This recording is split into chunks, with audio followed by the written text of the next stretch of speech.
So did you like it? Oh, good, okay. To introduce Professor Dawkins, I'm going to introduce Jim Coors, who will make the formal introduction. Jim Coors is a member of the Foundation and a member of the Executive Council of the Freedom from Religion Foundation.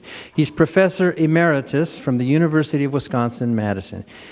Jim Coors received his BS in mathematics from Stanford in '72. He has an MS in agronomy at Colorado State University and PhD in plant breeding and biometry at Cornell, 1984. He joined the Department of Agronomy at the University of Wisconsin-Madison, 1983. Became the Rothermel Bascom Professor of Agronomy in 2004. Before retiring in 2007, he was a member of the UW's Plant Breeding and Plant Genetics program, where he worked on the development of selection methods for complex traits in corn, such as grain and silage yield, silage quality, profligacy, which is multiple ears, and hybrid vigor. He's developed and released novel corn germplasm as part of a research program that includes studies of long-term selection and the domestication of corn. Jim has served in a number of professional organizations, including the board of directors for the Crop Science Society of America. He was their president at one time, and the American Society of Agronomy. Jim has traveled widely, and his international activities include collaborative work with International Center for Maize and Wheat Improvement in Mexico, other corn breeding programs in South America. Since retiring from UW, he's served on several boards and foundations that advocate for sustainable agriculture, rational thought, and silent sports. He is a lifetime member of the Freedom from Religion Foundation. He serves on the board of directors. Natural selection is perhaps the least understood and most abused topic by creationists, and Jim Coors greatly enjoys talking about selection, both natural and artificial, and its role in evolutionary biology. So welcome, Jim Coors. Thank you.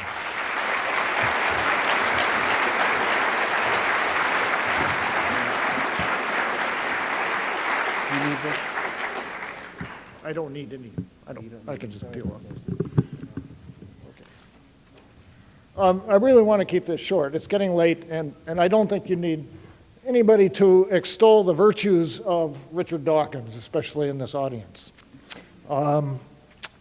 His record speaks for itself.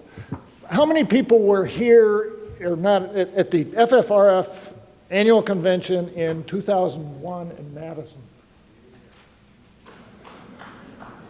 Okay, I don't know, for those of you who can't recall that was the year, well, September 9/11 was obviously in our memories.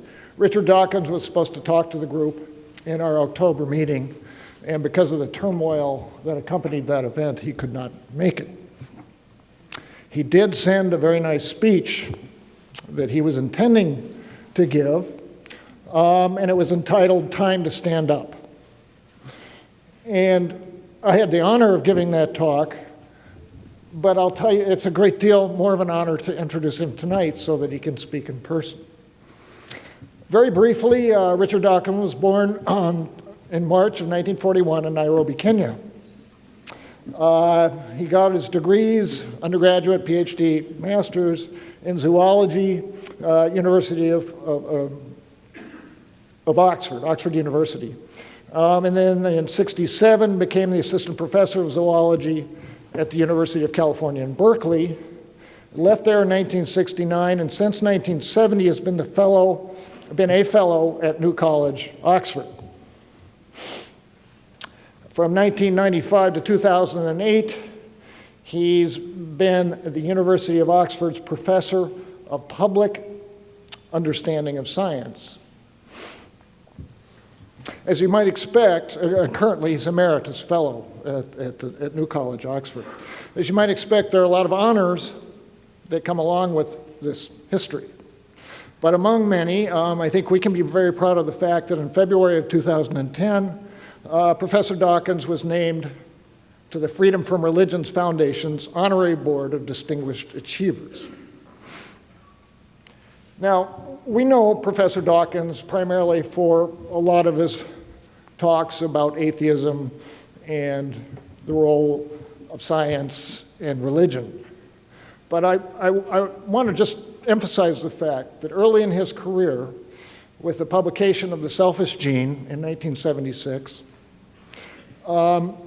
two very important sort of conceptual blockbusting scientific concepts were delivered by Professor Dawkins, one being the gene-centered view of evolution. I'm not really going to go into that in the interest of brevity, but it was conceptually quite an opening that really freed up thought in evolutionary biology. And also the concept of the meme, the idea that thoughts can be sort of thought as sort of cultural analogs of genes, and perhaps allowed modern or primates the ability to better adapt to their environment. It gave them a little bit more leeway in how to pass on,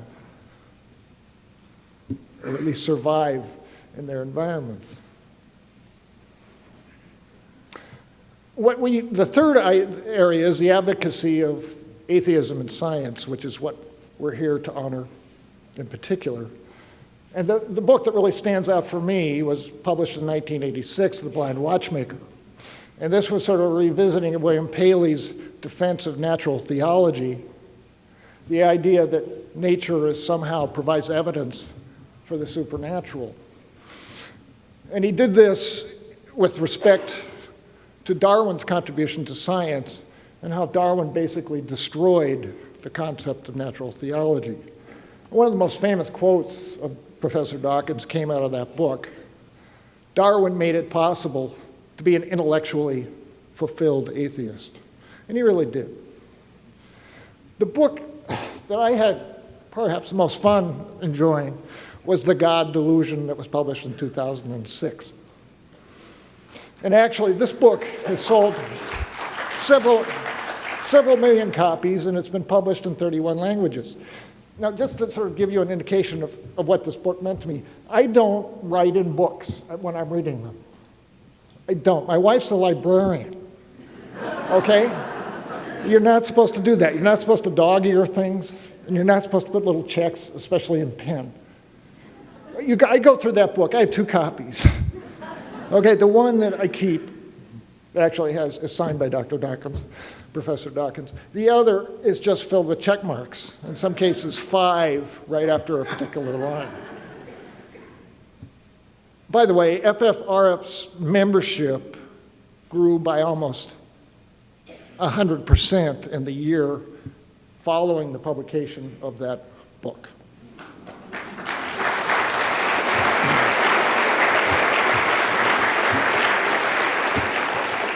More recently, he's published The Magic of Reality, How We Know What's Really True, and this is intended for a slightly different audience, a younger audience that's trying to ferret or wallow through all the misinformation and how one actually determines what is actually true, a very difficult question.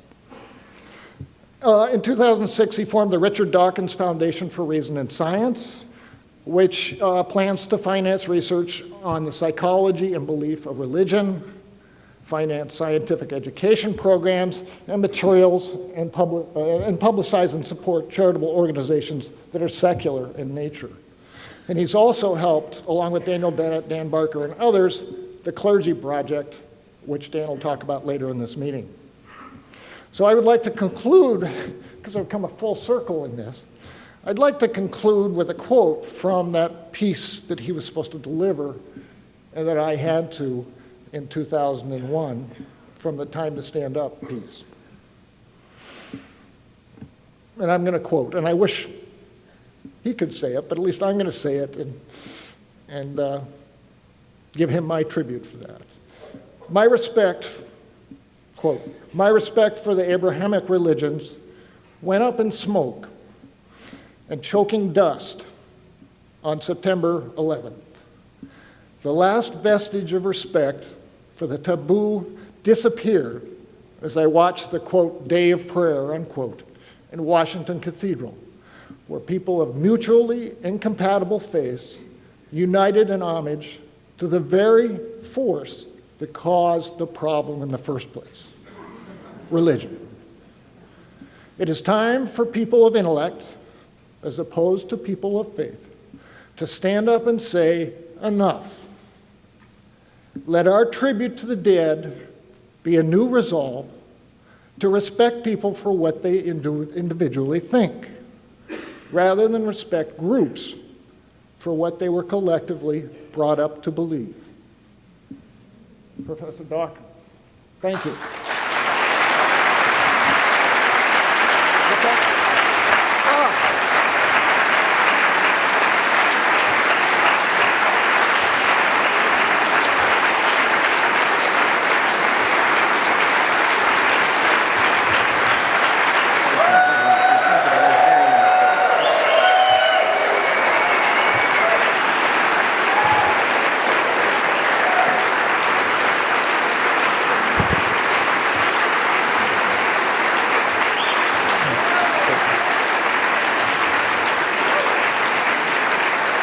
I didn't properly introduce our award, and this is the Emperor Has No Clothes Award, which I'm sure all of you are very familiar with.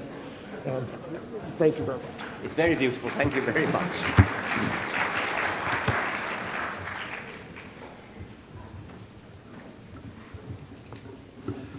Must apologize while I get this going. I hope it'll just go.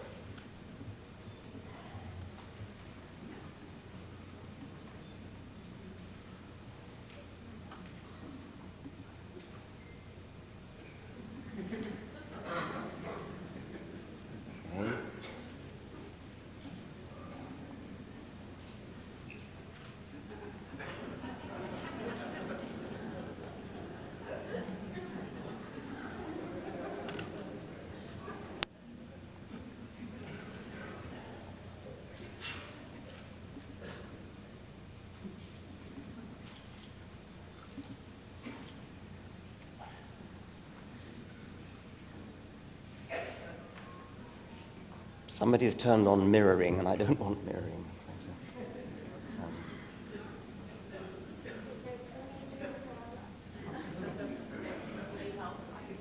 Are there any Mac heads in there?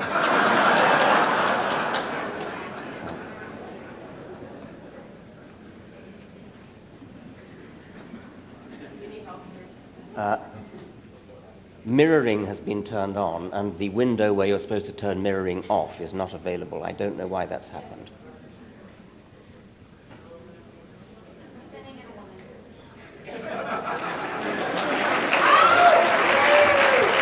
There's normally a default arrangement. It hasn't appeared. It's something.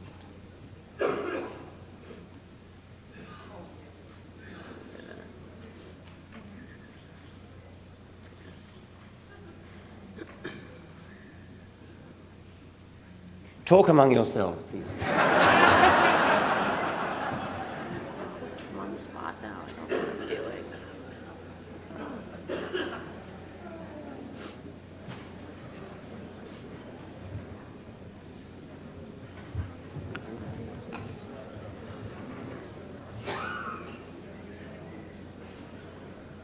Oh, God. Do you know what you're doing, or do you need someone else? If there's somebody else who knows, come on up. Teenagers, usually. Not useful. Go for it. I can't get the utilities.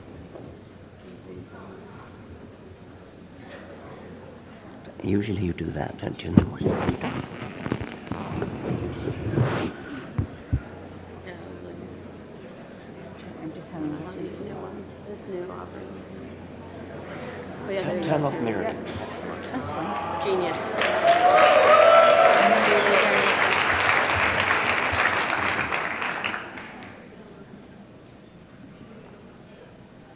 Great, thank you very much indeed.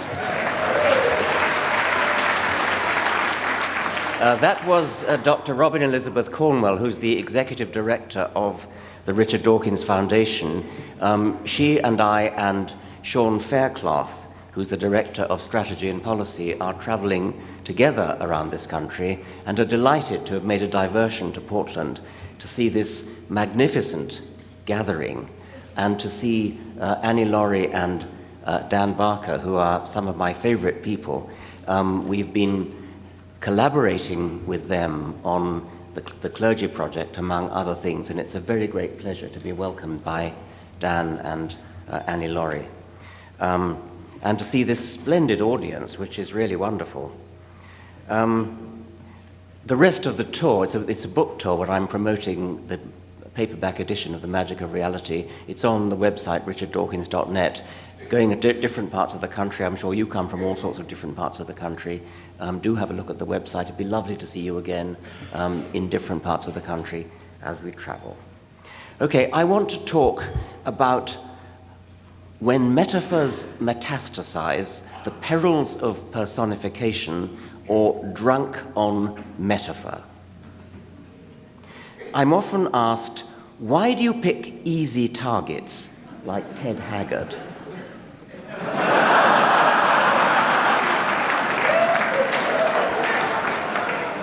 Why don't you have an argument with a real theologian? Pick the best that religion has to offer, a sophisticated religious thinker. But what's the difference between an evangelical wingnut like Ted Haggard and a sophisticated theological thinker like the Archbishop of Canterbury or the Pope? Well, in one sense, I believe the wingnuts are more honest. They know what they believe, and although it's false, at least they really believe it.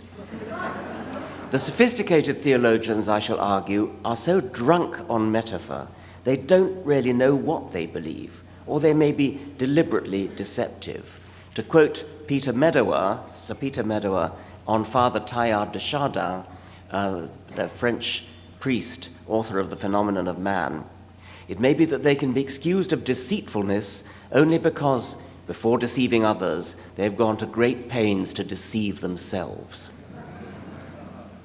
The case I want to make is that in the hands of a sophisticated theologian, the resort to metaphor may be a vehicle of deceit, a con trick played on their innocent congregations. C.S. Lewis made the point that our whole language is full of dead metaphors. The word attend is a metaphor. The word reflect is a metaphor. You say, she's a very bright or a very dim student. How dare you, he thundered. I can't grasp your nebulous, meaning cloud-like meaning. Almost every word, every phrase in our language was once upon a time a metaphor. And I'm not knocking metaphors.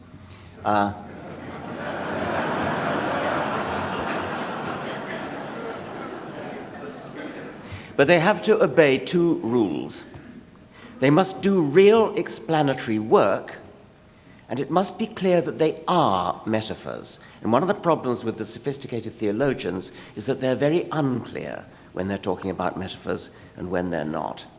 Here's a good example of a very good metaphor, the distinction between skyhooks and cranes, which all of you will know from the work of Dan Dennett. It does useful explanatory work, and it can't possibly be mistaken for anything but a metaphor. Here's another excellent metaphor. When you're trying to explain the phenomenon of refraction, physicists have found that a good way to do it is to assume that the photons of light are trying to minimize the time they take to get through the medium, whatever it is. And the beautiful metaphor, which I've seen exposed by Peter Atkins, if you are on the shore, you're a lifesaver, and you see somebody drowning out to sea at a diagonal, what's the best course to follow in order to get to them as quickly as possible? The straight beeline direction is not good because you can run much faster than you can swim.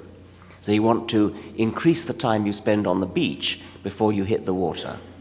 Or you could go, in that case, you could minimize the time you spend on the beach and go right to opposite where the person is drowning and then swim straight out to them. Or you could do the opposite, which is clearly not sensible. The optimum solution is to go at a certain angle which really does minimize the time you take to get to the drowning swimmer, and that is exactly what photons do. And if you assume that a photon is working hard to minimize the time it takes to pass through the medium, then you get the right answer with respect to refraction. So once again, the photon lifesaver metaphor passes its test with flying colors. It does real work in helping you to get the right answer, and it's perfectly clear it's obviously a metaphor. I once attended a posh conference in Germany where Nobel Prize winners were invited to bring one young colleague, and I went along as the young colleague of my Nobel Prize winning boss, Nico Tinbergen. It was a great conference.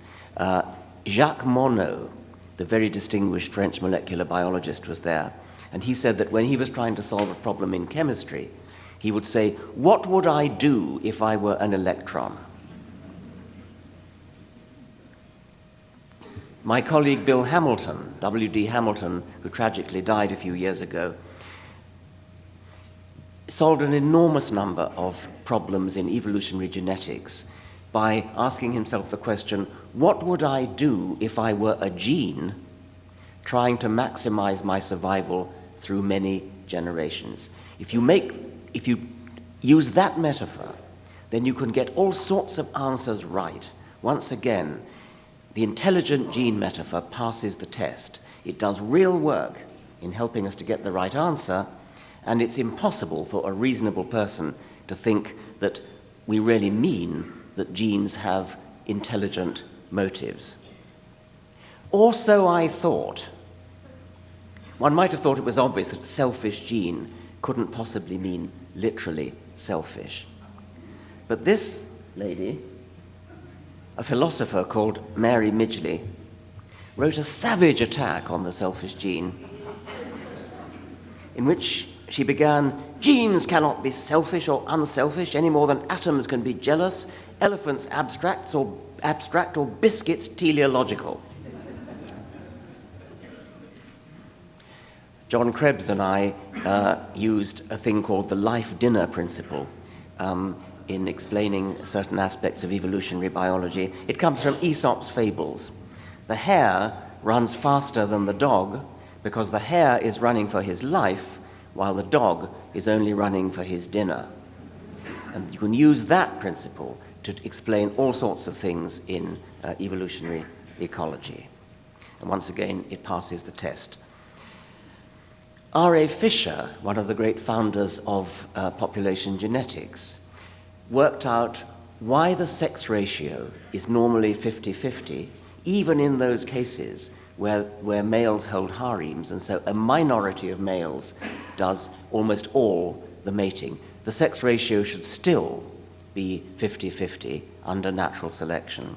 And Fisher solved the problem, in effect, by saying, if I were, say, a red deer, would I choose to have a daughter or a son in order to maximize the number of grandchildren, great-grandchildren, great-great-grandchildren, and so on that I have? And this principle works and gives the result 50-50, even in those cases like elephant seals, where a tiny minority of males has enormous harems and gets all the mating. If I were a male elephant seal, should I have a son or a daughter in order to maximize the number of grandchildren that I have? Well, if I have a daughter, I'm going to get a safe, boringly low number of grandchildren, but it'll be safe. I guarantee to get it. If I have a son, I'll almost certainly have no grandchildren at all, but if I get any at all, I'm going to get hundreds of them. It averages out. It averages out. So the principle, if I were a red deer or if I were an elephant seal, would I have a daughter or a son? That's the right question to ask. It's a metaphor that works, a personification that works, in order to get the right answer. But personification can be pernicious, and that'll be my main point, and it can be pernicious even in science. We're so used to the idea that natural selection produces good things, produces birds that fly efficiently, moles that dig efficiently, lions that run efficiently, and so on. We get the idea that somehow anything that's good will evolve, will happen, forgetting that the good could happen at various different levels. An extremely common error is to assume that what animals are doing is working for the good of the species, working, for example, to stop the species going extinct. This fallacy was identified by J.B.S. Haldane as Pangloss's theorem, after the character in Voltaire, who thought all is for the best in the best of all possible worlds. This is a picture of Sidney Brenner, distinguished molecular biologist, who satirized Pangloss's theorem by suggesting that a molecule that arose in the Cambrian era, half a billion years ago, might have been of no use at the time, but it stuck around because it might come in handy in the Cretaceous. Another example of bad metaphors, I'm afraid Albert Einstein was guilty of. Albert Einstein, when he wanted to say something like, could the universe have been different from what it is? Is there only one way for a universe to be? Unfortunately, Einstein chose to express that question, a very important question. Einstein chose to express that question with a God metaphor. Did God have a choice? And he did another God metaphor when he was complaining about Heisenberg's indeterminacy principle, which he didn't like. He said, but he does not play dice, meaning, but God does not play dice. The fact that Einstein used the God metaphor has been used over and over again by faith heads who wish to claim Einstein as one of their own. And it's a very good thing, by the way, that Einstein, one of the last letters Einstein wrote toward the end of his life, showing absolutely clearly that he did not believe in any kind of personal God. And that letter has now come up for sale. I tried to bid for it when it came up for sale last time. It was miserably outbid. I can imagine at some future time, just suppose that the theory of DNA as a double helix is one day overthrown. It won't be, but just suppose that it was and became a sort of has-been, like the phlogiston theory. I can imagine somebody in the future saying, of course we don't believe DNA is literally a double helix anymore. But who would be so crudely naive as to care about what is literally true? What does DNA have to tell us today? The entwined double helix is a metaphor for human togetherness. The perfect fit of the purines and pyrimidines symbolizes God's love for his church. Talking of which, it's very, very funny to look at the headings on the top of the Song of Songs. Have you ever done that? The Song of Songs is a beautiful, it's an erotic poem, and very lovely it is. But if you look at the headings on the top on the King James Bible, it says things like, Christ declareth his love for the church, things like that. By the way, I love Dan's love song, I should have said before.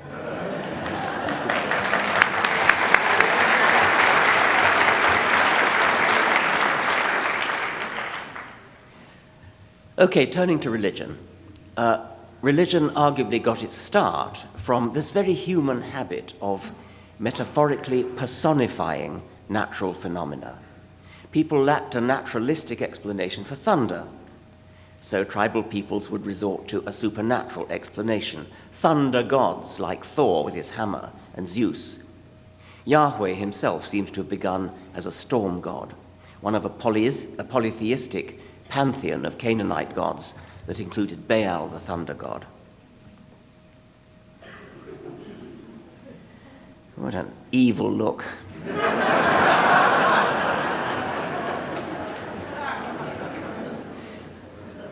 Here's a good example of the misapplication of metaphor. What is he called? Benedict XVI, said, Christ stresses that the gift received in him far surpasses Adam's sin and its consequent effects on humanity. The Pope knows perfectly well there never was an Adam. He's an evolutionist. He's come down in favor of it. But he can't resist the temptation of metaphor. He's drunk on metaphor. It's all very well sophisticated theologians know there never was an Adam, but does his congregation know that? Another sophisticated theologian, Karen Armstrong. Of course she knows perfectly well there never was an Adam and Eve. Yet she writes things like, we can see Adam, Eve, and the serpent as representing different facets of our humanity. In the snake is the rebelliousness and incessant compulsion to question everything that is crucial to human progress. In Eve, we see our hunger for knowledge, our desire to experiment, and our longing for a life free of inhibition. Adam, a rather passive figure, displays our reluctance to take responsibility for our actions. The story shows that good and evil are inextricably intertwined in human life. If you want to make a point like this, why not just make it?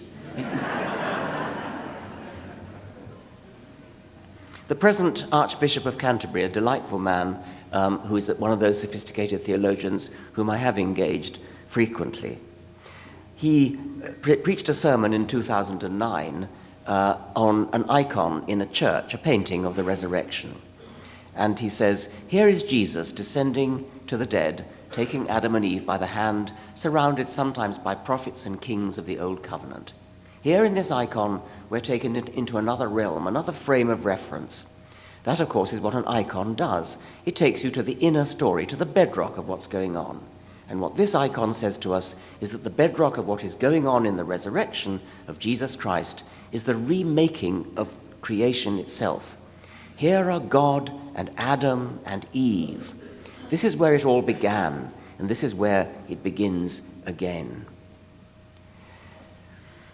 No, that isn't where it all began, Archbishop. You know that Adam and Eve never existed, but your congregation may well not. You're misleading them by your unattributed use of metaphor. Here's the Archbishop of York, the second most senior bishop in the Church of England. He says, what Genesis chapter 3 invites us to consider is the question of human responsibility. In verse 13 we read, the serpent beguiled me, and I did eat.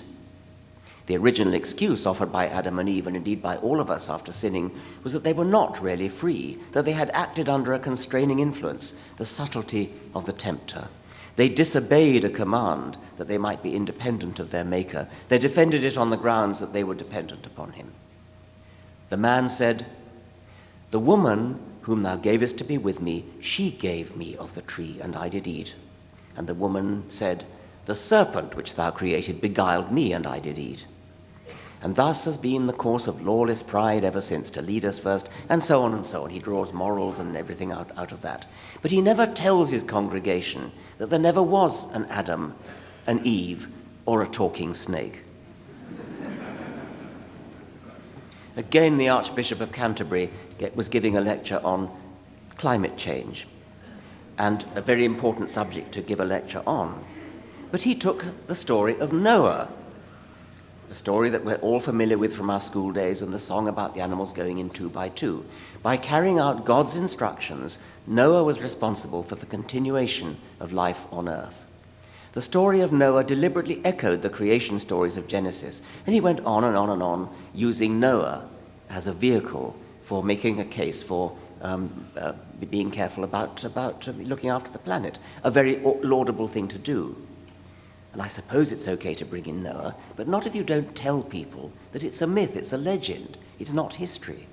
But we all know it's not history, and so does the Archbishop, but his congregation probably didn't.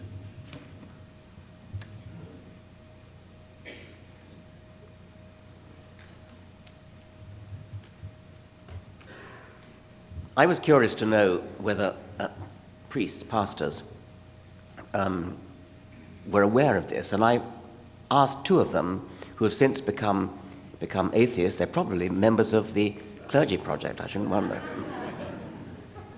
whether any of this resonated with them. And this is what they said. The first one said, during my first few months of doubt, I actually met with, all in confidence, 3 former students, all preaching in similar congregations, and 3 seminary professors.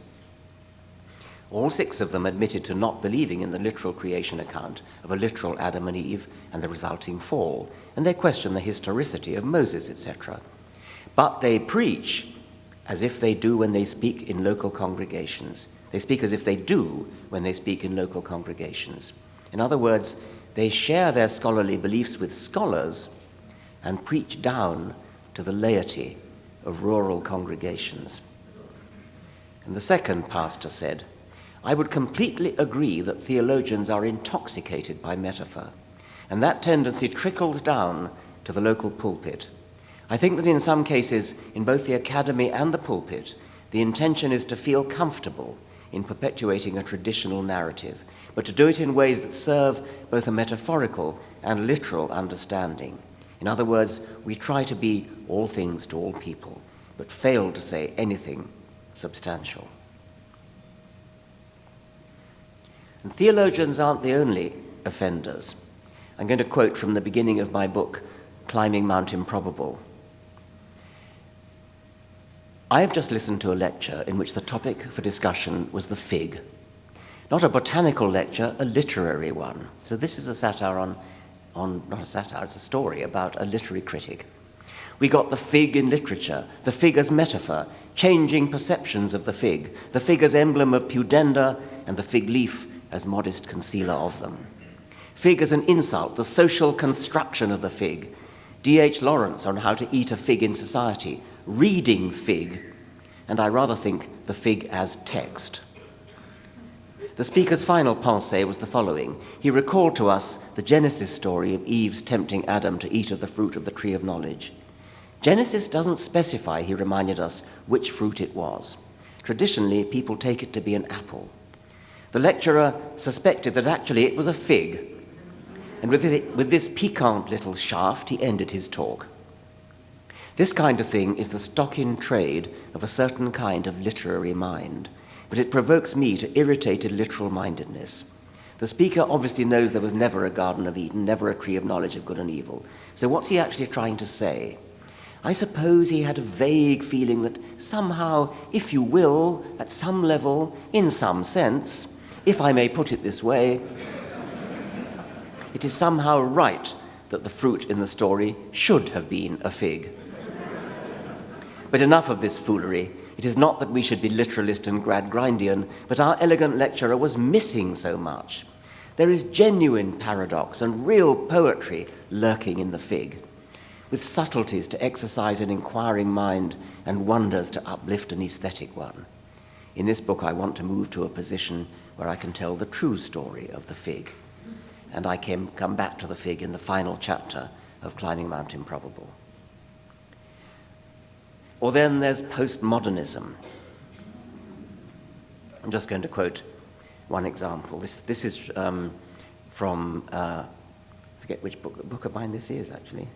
I think it's, oh, I know, yes, it's a book review of a wonderful book by Sokal and Breakmore. Sokal was the physicist who did that splendid spoof article which fooled all the postmodernists and it left them with egg on their face. The feminist philosopher Luce Irigaray is another who is given whole chapter treatment by Sokal and Breakmore. In a passage reminiscent of a notorious feminist description of Newton's Principia as a rape manual. Newton's Principia is a rape manual. Irigaray argues that E equals mc squared is a sexed equation. Why? Because it privileges the speed of light. Privileges is one of their favorite words, I dare say you've noticed. It privileges the speed of light over other speeds that are vitally necessary.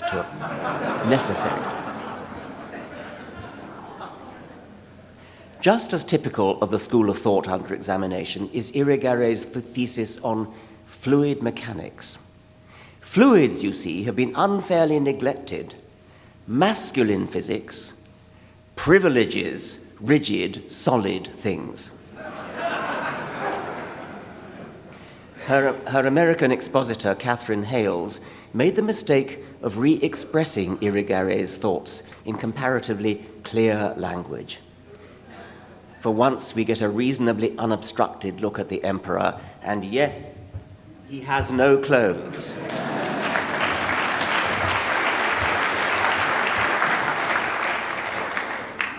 Quote, the privileging of solid over fluid mechanics, and indeed the inability of science to deal with turbulent flow at all, she attributes to the association of fluidity with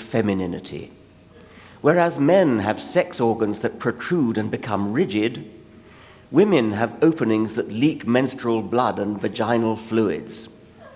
From this perspective, it is no wonder that science has not been able to arrive at a successful model for turbulence.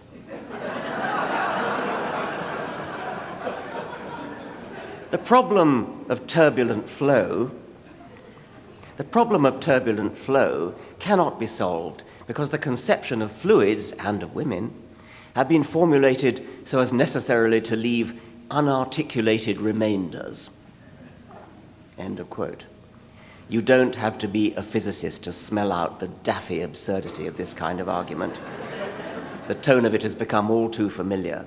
But it helps to have Sokal and Breakmore on hand to tell us the real reason why turbulent flow is a hard problem. The Navier-Stokes equations are difficult to solve. That's Bishop John Selby Spong, who has an admirable name, and he's an admirable bishop. And he said, "I'm quite convinced that Jesus had a human mother and a human father. It does destroy the literalism in which we have bound him, but I regard that as good riddance." Now, if only all bishops said that kind of thing. Yes, I mentioned the Song of Songs before, and I've got a little slide about it here. It's a beautiful book of the Bible, strongly recommended. Read it in the King James Version. Thy two breasts are like two young roes that are twins, which feed among the lilies. Thou art all fair, my love, there is no spot in thee. Thou hast ravished my heart, my sister, my spouse. Thou hast ravished my heart with one of thine eyes, with one chain of thy neck. How fair is thy love, my sister, my spouse. How much better is thy love than wine, and the smell of thine ointments than all spices. Thy lips, O my spouse, drop as the honeycomb. Honey and milk are under thy tongue, and the smell of thy garments is like the smell of Lebanon. Well, that, as I said, is summed up in the King James Bible at the top as the church's love unto Christ and the mutual love of Christ and his church. The horrific story of Abraham almost murdering his son Isaac is said to be a parable, symbolically telling the Hebrews to stop sacrificing humans and sacrifice sheep instead. You can't help wondering why God didn't simply tell Abraham, instead of making him commit an act of child abuse which today would have him locked up. Sophisticated theologians are drunk on metaphor, so in love with metaphor as to be seduced by atrocities like that, so in love with metaphor as to be persuaded that, moving to the New Testament, in order for God to forgive our sins, he had to reenact the metaphor of Abraham in the blood sacrifice of Jesus, without which it was impossible to forgive our sins. Somebody had to die. Imagine you are God. You're all-powerful. Nothing is beyond you. You're all-loving. So it is really, really important to you that humans are left in no doubt about your existence and your loving nature and exactly what they need to do in order to get to heaven and avoid eternity in the fires of hell. It's really important to you to get that across. So what do? Well, if you're Jehovah, apparently this is what you do. You talk in riddles. You tell stories which on the surface have a different message from the one you apparently want us to understand. You expect us to hear X and instinctively understand that it needs to be interpreted in the light of Y, which you happen to have said in the course of a completely different story 500, 1,000 years earlier.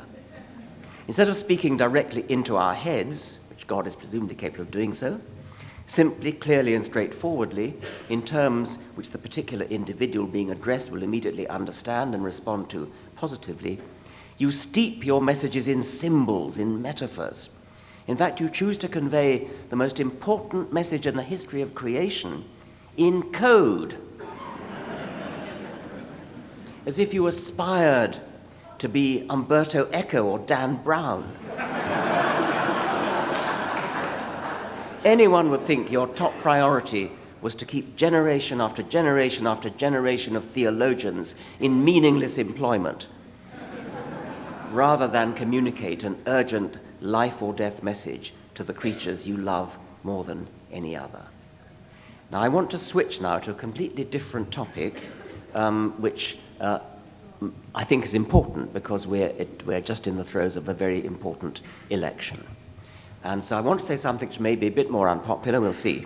Should we respect the privacy of a politician's religion? Or is it up for discussion like his economic policy or his foreign policy?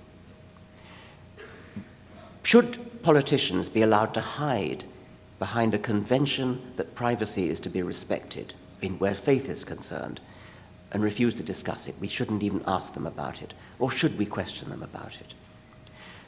Britain and America are rather different in the way their politicians treat religion. Tony Blair, under the forceful direction of the rather sinister figure up the top right, Alistair Campbell, who was his spin doctor, Alistair Campbell very forcefully said, "We don't do God."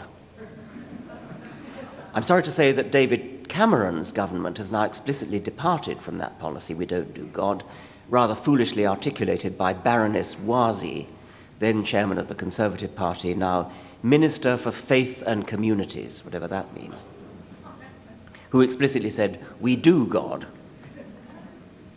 Blair's best friend, George W. Bush, did God in a big way, even to the extent of listening to God's advice to invade Iraq. "George, go and end the tyranny in Iraq." Now, I'm conscious of not being American, but because the election is hanging over the whole world, I'm going to take the liberty of making a point about American election manners, and I expect I may find myself at odds with some people here. First, an uncontroversial observation. Unlike in Britain, almost every politician in America has to do God, or at least thinks he has to do God, on pain of almost certainly losing the election if he doesn't. The next point, which ought to be uncontroversial, is that the separation of church and state is quite rightly deeply woven into the DNA of America, unlike in Britain, where we have an established church and we have bishops, 27 bishops, as ex officio members of Parliament. The American Constitution, First Amendment, states, "No religious test shall ever be required as a qualification to any office or public trust under the United States." John Kennedy famously laid the principle on the line. "I believe in a president whose religious views are his own private affair, neither imposed by him upon the nation or imposed by the nation upon him as a condition to holding office."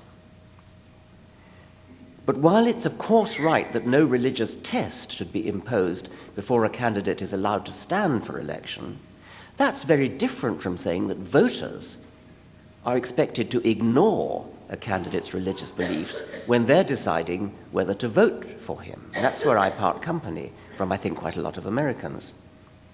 In Britain, by the way, I'm amused to say we have no such reluctance to ban candidates for election. English common law clearly states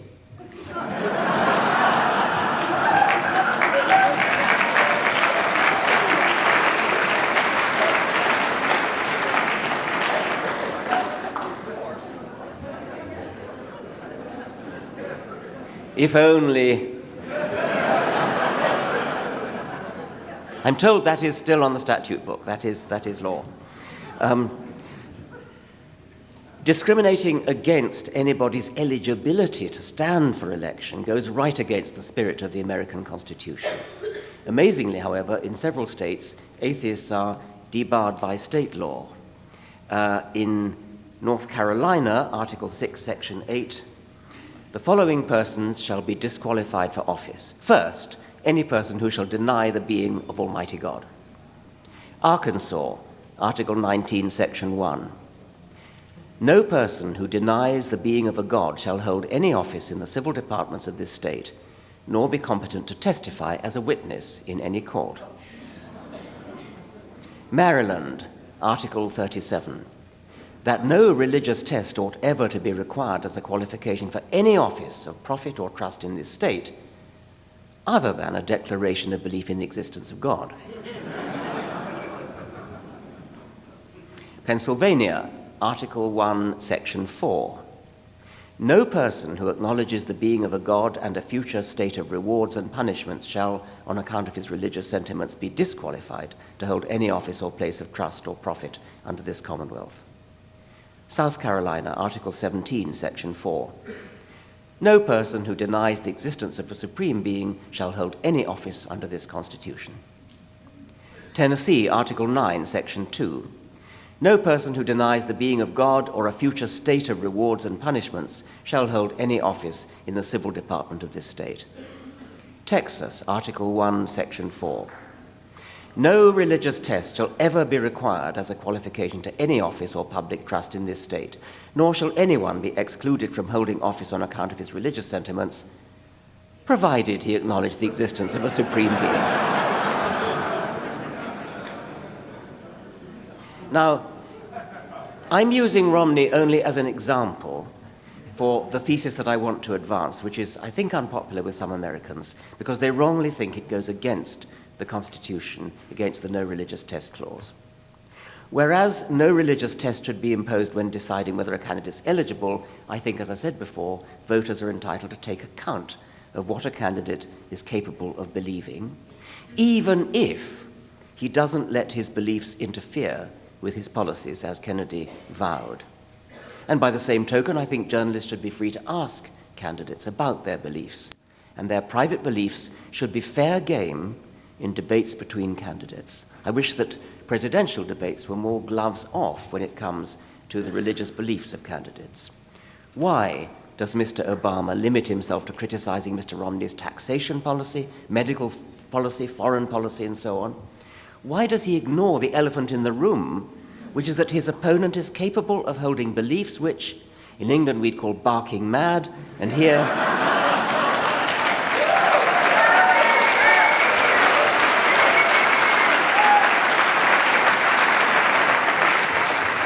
and here you might call batshit crazy.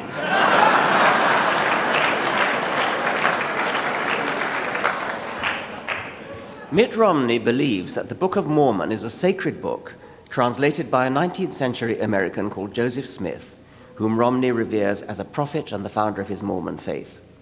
Mormons believe that Smith was guided by an angel, Moroni, to dig up some golden plates on which were written characters of an ancient language which he called Reformed Egyptian, unknown to archaeologists, by the way. He put a seer stone in a hat, buried his face in the hat, and looked at the seer stone. One by one, characters of Reformed Egyptian would appear in the stone, together with the English translation. Smith would say the English word, which would be written down by a scribe, sitting behind a curtain so he couldn't see what was going on. The scribe repeated the word, and when Smith approved it, the stone would display a new word in its place. And so on until all 531 pages of the book had been written down in English. The English of 1830, the English that Smith and his followers would naturally have spoken, not at all. Listen to some of it. First, note the layout. This is the Book of Mormon. It's entirely familiar, chapters, verses, footnotes, just like the King James Bible. Now listen to some of the prose, remembering that it was written in or shortly before 1830. Mark Twain remarked that if you removed all occurrences of "it came to pass," the Book of Mormon would be reduced to a pamphlet.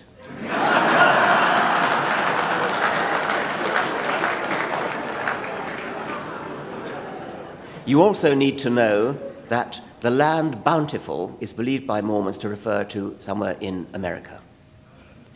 This following passage from the third chapter of the the third book of Nephi, chapter 11. It describes the visit to America of Jesus Christ. And now it came to pass that there were a great multitude gathered together of the people of Nephi round about the temple which was in the land bountiful. And they were marveling and wondering one with another, and were showing one to another the great and marvelous change which had taken place. And they were also conversing about this Jesus Christ, of whom the sign had been given concerning his death. And it came to pass that while they were thus conversing one with another, they heard a voice as if it came out of heaven, and they cast their eyes round about, for they understood not the voice which they had heard. And it was not a harsh voice, neither was it a loud voice. Nevertheless, and notwithstanding it being a small voice, it did pierce them that did hear to the centre, insomuch that there was no part of their frame that did not cause to quake. Yea, it did pierce them to the very soul, and did cause their hearts to burn. And it came to pass that again they heard the voice, and they understood it not. And again, this is written in the 19th century. And again, the third time they did hear the voice, and did open their ears to hear it, and their eyes were towards the sound thereof, and they did look steadfastly towards heaven, from whence the sound came. And behold, the third time they did understand the voice which they had heard, and it said unto them, Behold, my beloved Son, in whom I am well pleased. It's even plagiarized. In whom I have glorified my name. Hear ye him. And it came to pass as they understood, and so on and so on. It goes on and on like that. It's a rip-off of the King James Bible. The man was obviously steeped in the King James Bible, and he could churn it out just ad lib, and that's what he did. Before any of this happened, Joseph Smith had built up a track record in the area as a psychic diviner of buried treasure. He claimed to be able to see underground looking for treasure by looking through his hat. Everything about the Book of Mormon reeks of fake. Joseph Smith was an obvious charlatan. That's not an interesting fact in itself. There have been numerous charlatans down the ages. The point is that Mitt Romney, candidate for the job of most powerful man in the world, with his finger on the nuclear button, is a gullible fool who believes Joseph Smith.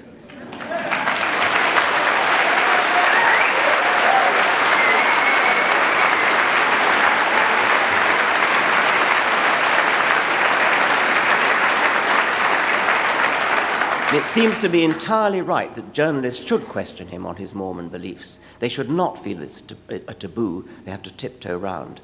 The only reason President Obama should refrain from doing so, if he should, would be a purely tactical reason that it might put voters off, because they wrongly, in my view, think that to do so would be to go against the spirit of the First Amendment. There he is, looking through his hat. Now, I've been tweeting about this lately. I just learned to tweet. I'm doing it rather over-enthusiastically at the moment. I'll calm down. The communist retort that I'm getting in tweeting about this is to say, well, Obama's Christianity, isn't that just as ridiculous? Well, first thing, I think there's an excellent chance that Mr. Obama is a Christian at all. I strongly suspect he may be an atheist.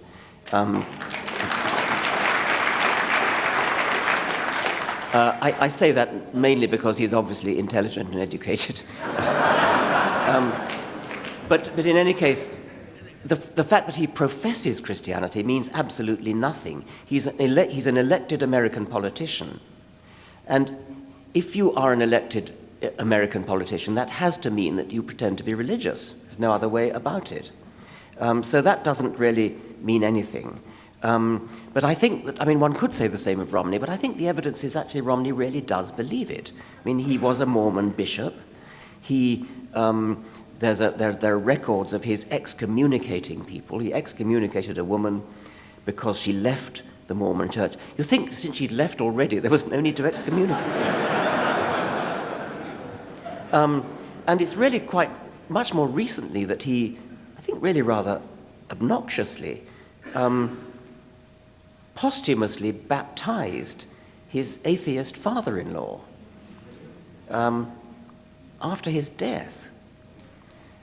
And you'd think that if he were professing religion for reasons purely of political expediency, he could, instead of saying he's a Mormon, couldn't he say he sort of believes in spirituality or something vague like that, like some of the people I quoted earlier? I think it's pretty clear Romney is a definitely strong, believing Mormon, whereas I don't think it's clear that Obama is a Christian.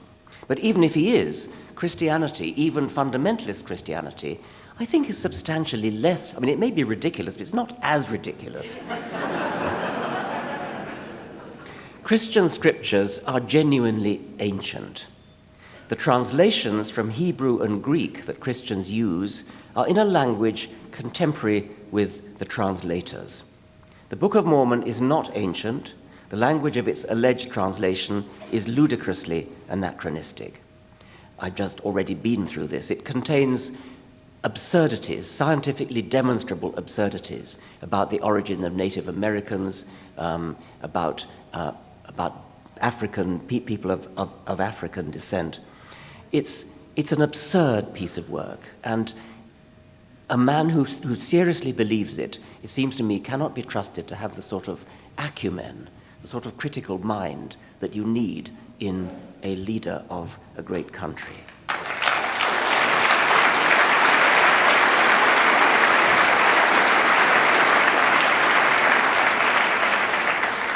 DNA evidence conclusively refutes the claim that Native Americans are a remnant of the house of Israel. The idea that Jesus visited America is archaeologically preposterous.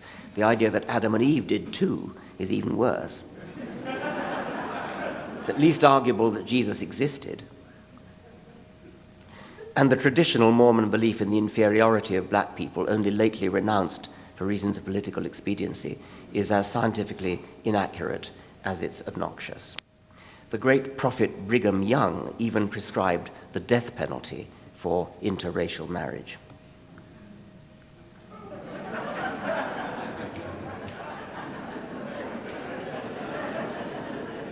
So are any Christian beliefs as daft as Mormonism? I think the answer is probably no, but I do think that the bread and wine question should be put to any Roman Catholic seeking high office. Do you really believe in transubstantiation? Do you literally believe that the wafer becomes the body of Christ and the wine becomes the blood of Christ? I think that question should have been put to Kennedy. And I suspect that if he was honest, he would have said no. To which the reasonable response would then be, then why do you remain Catholic?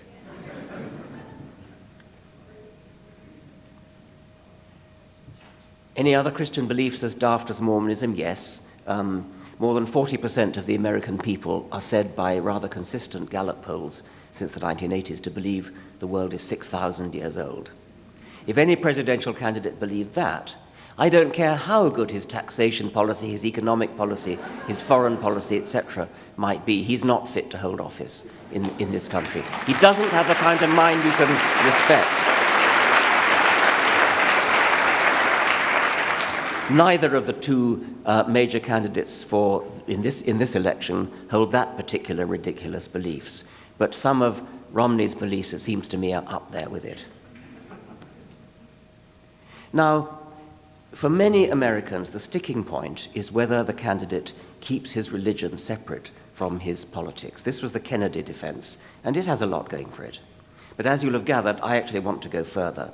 I'm not an American voter, but if I were, I would want to know that my president has the critical intelligence needed to be a president. It's a quality of mind that a president needs. Anybody who can't see that Joseph Smith was a fake and a charlatan and a liar doesn't have critical intelligence. I wanted to get to the bottom of what I see as a reluctance among some Americans to question a candidate's private religious beliefs, a reluctance to intrude upon this private matter of religious belief. Shouldn't it be a private matter that we leave to him and don't question? So I invented a hypothetical example. I invented an extreme, a reductio ad absurdum, which I was sure would win everybody over to this particular extreme example. Then we could start working backwards and see where the sticking point was. So my extreme reductio ad absurdum was a hypothetical doctor, was a very good doctor in his own specialty, and I made him an eye surgeon. He was an excellent eye surgeon, brilliant at removing cataracts, repairing detached retinas, all the other things that an eye surgeon should be good at. You couldn't fault him, except for one peculiar fact. He doesn't believe in the sex theory of reproduction.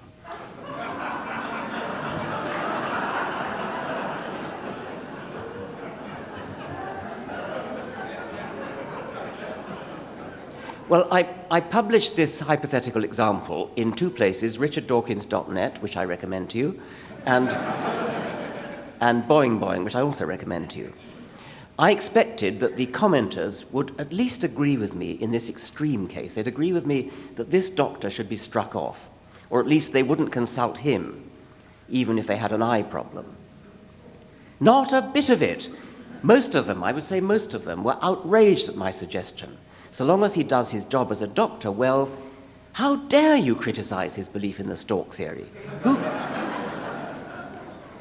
Well, and I offered another example, which was a professor of geography who believes the Earth is flat, but who gives perfectly good lectures based on the assumption of a round Earth. But nevertheless, he privately believes the Earth is flat. I think he should be fired. But many people don't. And what I thought was I might throw that out as there may be people here who wish to argue the case that if religious beliefs, or indeed beliefs about the stork theory, whatever, are private, then we have no business intruding upon them, and to which I'm offering my alternative view, which is that we don't only want to know what the candidate's policies are, we want to know whether he has the kind of mind that you can trust to take reliable decisions under difficult circumstances. Thank you very much.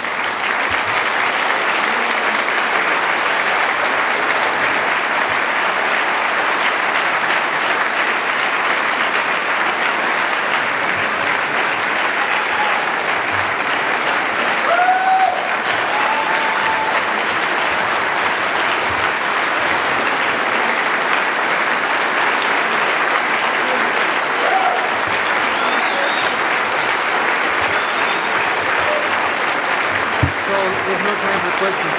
Book signing.